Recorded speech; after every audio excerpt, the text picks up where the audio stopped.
আপন তো তারাই হয় যারা ব্যথা অনুভব করে। ব্যথা দেখে মজা নেওয়ার মানুষ তো অনেকেই থাকে। আপন মানুষগুলো যখন ব্যথা দেয়, প্রিয় মানুষগুলো যখন ব্যথা দেয়, মানুষের যখন মানসিক শান্তি হারিয়ে যায়, মানুষ যখন ভিতর থেকে ভেঙে যায়, দুর্বল হয়ে যায়,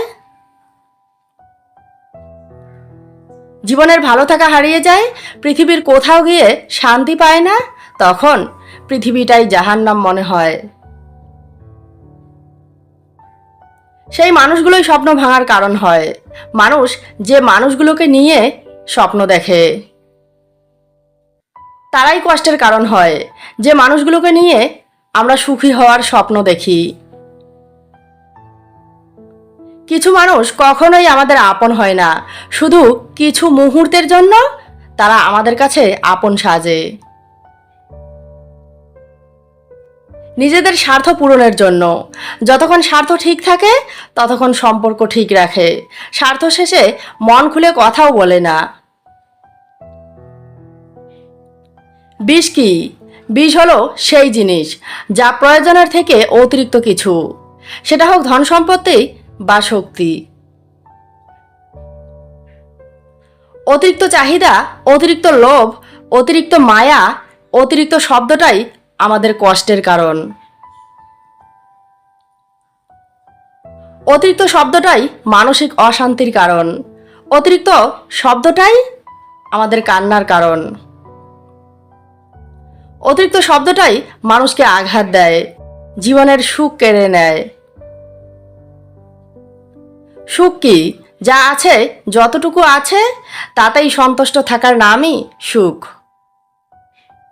হ্যাঁ এবং না, এই দুটি ছোট শব্দ, কিন্তু এই দুটি কথার জন্য সবচেয়ে বেশি ভাবতে হয়। কারণ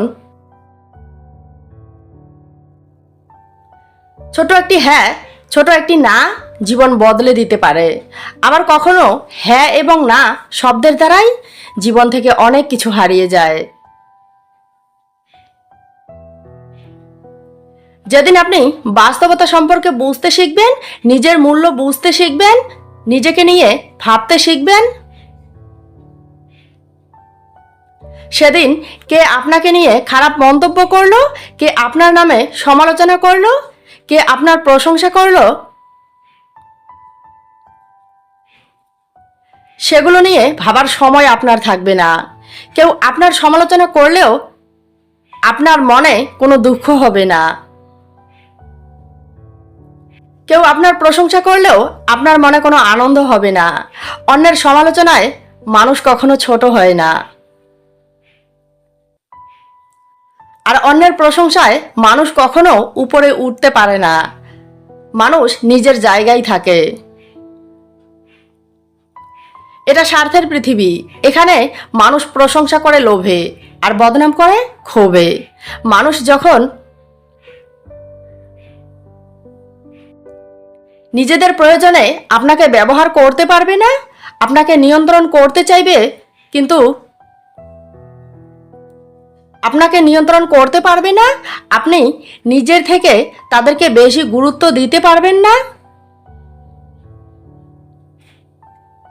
অথবা আপনার মতো হতে চায়, আপনার জায়গায় আসতে চায়, কিন্তু আপনার মতো হতে পারে না, ঠিক তখনই মানুষ আপনার বদনাম করা শুরু করে। লোকের সামনে আপনাকে ছোট করার চেষ্টা করে, আপনাকে অপমান করে খুশি হয়।